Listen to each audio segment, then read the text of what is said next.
اللہ نے ہم کو بہت بڑی نعمت سے نوازا ہے، وہ ہے اللہ کا دین، رسول صلی اللہ علیہ وسلم کے طریقے۔ اس سے بڑی کوئی چیز نہیں ہے۔ یہ نعمت اللہ تعالیٰ نے ہم کو اپنے کرم سے عطا فرمائی ہے، اس کا شکریہ ادا کرنا ہے۔ اس کا کیا شکریہ؟ اس کے شکر کرنے کا کیا طریقہ؟ کہ نعمت دین کے شکر کا طریقہ استقامت علی الدین، کہ نعمت دین کا شکریہ استقامت علی الدین، کہ ہر آدمی اللہ تعالیٰ کو یہ بتاوے کہ میں آپ کے دین کا پابند ہوں۔ ہر مسلمان اللہ کو بتاوے، لوگوں کو نہ بتاوے، لوگوں کو نہ دکھاوے، اللہ کو دکھاوے کہ میں آپ کے دین کا پابند ہوں، آپ کا دین میرے پاس امانت ہے۔ ہاں، پابند ہو کر کے اللہ تعالیٰ کو دکھاوے۔ پابندی ضروری ہے۔ آزادی کی جگہ ہی نہیں ہے، آزادی کی کوئی جگہ نہیں ہے۔ زندگی میں کوئی وقت آزادی کرنے کے لیے نہیں دیا ہے۔ مسلمان کی زندگی یا تو شکر کی یا صبر کی، دو ہی حالتیں، اور دونوں حالتیں اس کے لیے بہتر ہے۔ اگر اس کے حالات اللہ نے دین دنیا کے اچھے بنائے ہیں تو شکر کرے، اللہ کو راضی کرے اپنی نعمت میں، کیا آپ نے مجھ کو یہ نعمت دی ہے، اس نعمت سے فائدہ اٹھاوے۔ اور فائدہ اٹھانے میں یہ بھی ہے کہ اللہ کو اس نعمت سے راضی کرے۔ یہ طریقہ ہے نبیوں کا۔ اللہم وما رزقتنی مما احب فجعل قوۃ لی فیما تحب۔ اے اللہ، آپ نے مجھے جو پسندیدہ چیز دی ہے، نعمت، اس کے ساتھ ساتھ میری عرض ہے اللہ یہ بھی ہے کہ یہ نعمت کہاں خرچ ہو، کہ وہاں خرچ ہو جہاں سے مجھے آپ کی رضامندی ملے، اور آپ کو راضی کرنے میں یہ نعمت میری مددگار بنے۔ یہ نہیں کہ یہ نعمت اللہ کو راضی کرنے میں رکاوٹ بنے، اس کی محبت میں خدا کو بھول جاوے، یہ غلط بات ہے۔ تو اگر اللہ نے حالات اچھے بنائے ہیں دین کے، دنیا کے، تو شکر کریں اور اپنے آپ کو اللہ کے ہر حکم کا پابند کرنے کی کوشش کریں۔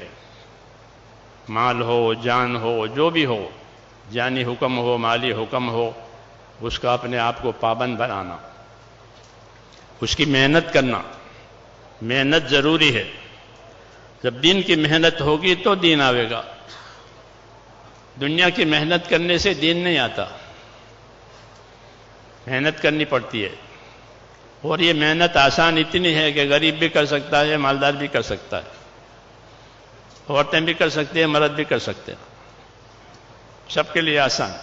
جیسے نماز پڑھنا سب کے لیے آسان ہے، سب نماز پڑھ سکتے ہیں، بچے بھی نماز پڑھ سکتے ہیں نا، اتنے آسان کی ہے اس کو۔ سب سے بڑی عبادت ہے اسلام میں نماز، جتنی بڑی اتنا اس کو آسان بنایا۔ ایسے دین کی محنت، کہ دین کی محنت کو اللہ نے آسان بنایا، یہ ہر کوئی کر سکتا ہے، غریب سے غریب آدمی بھی کر سکتا ہے، مالدار سے مالدار آدمی بھی کر سکتا ہے، کیونکہ سب کو دیندار بننے کی ضرورت ہے۔ محنت کر کے اپنے آپ کو اپنی دینداری پر قائم کریں۔ ہاں، ہر آدمی کی ذاتی زندگی دینی بنے، 24 گھنٹے کی زندگی اس کی دینی بنے، یہ پہلی ذمہ داری ہے۔ پہلی ذمہ داری ہے کہ ہر آدمی اپنی 24 گھنٹے کی زندگی میں اپنے آپ کو دیندار بنائے رکھے، یہ پہلا حکم ہے۔ یا ایھا الذین آمنوا قوا انفسکم، یہ پہلا حکم۔ یا ایھا الذین آمنوا قوا انفسکم واہلیکم نارا، اے ایمان والو بچاؤ اپنے آپ کو، پہلے اپنے آپ کو بچانا، اپنے آپ کو دیندار بنانا، اپنے آپ کو سے بچانا۔ ہر وہ چیز جو اللہ کو ناراض کرے اس سے اپنے آپ کو بچانا. وَيُحَذِّرُكُمُ اللَّهُ نَفْسَهُ. اللہ تمہیں اپنی ذات سے ڈراتا ہے، اللہ تمہیں اپنی ذات سے چوکنا کرتا ہے. خبردار کوئی حرکت ایسی نہ ہو جاوے کہ اللہ ناراض ہو جائے. کہ اللہ کا ناراض ہونا، اللہ کا غضبناک ہونا، یہ بہت سخت چیز ہے. عیسیٰ علیہ السلام سے کسی نے پوچھا کہ سب سے زیادہ خطرناک چیز اور ڈرنے کی چیز کیا؟ کہ اللہ کا غضب. ہاں، نافرمانیوں سے اللہ کا غضب اترتا ہے. ہاں، عذاب کے کوڑے برسائے جاتے ہیں. اس لیے یہ پہلا کہ اپنے آپ کو بچاوے. یہ حکم ہے کہ اپنے آپ کو دوزخ سے بچاؤ. پہلی ذمہ داری کہ اپنے آپ کو سر سے لے کر کے پاؤں تک 24 گھنٹے کی زندگی میں، کھانے میں، کمانے میں، پہننے میں، اوڑھنے میں، سب باتوں میں اپنے آپ کو دیندار بناوے. کیوں؟ کہ ہر آدمی کو اس کی قبر میں اس کا ذاتی دین پوچھیں گے. ہر آدمی سے اس کی قبر میں اس کا ذاتی دین پوچھیں گے. ماں دینوں کا، تیرا دین کیا ہے بتا، فرشتہ پوچھے گا. ہاں، دین کے لیے پیدا کیا تھا، جب واپس جائے گا تو دین کو پوچھیں گے. کسی آدمی کو بازار میں بھیجو کسی کام سے، واپس آئے گا تو آپ کیا پوچھو گے؟ یہ پوچھو گے کہ آپ نے چائے پی، ناشتہ کیا؟ بلکہ جس کام کے لیے گئے تھے اس کام کو پوچھیں گے کہ وہ کام ہو گیا نہیں ہو گیا.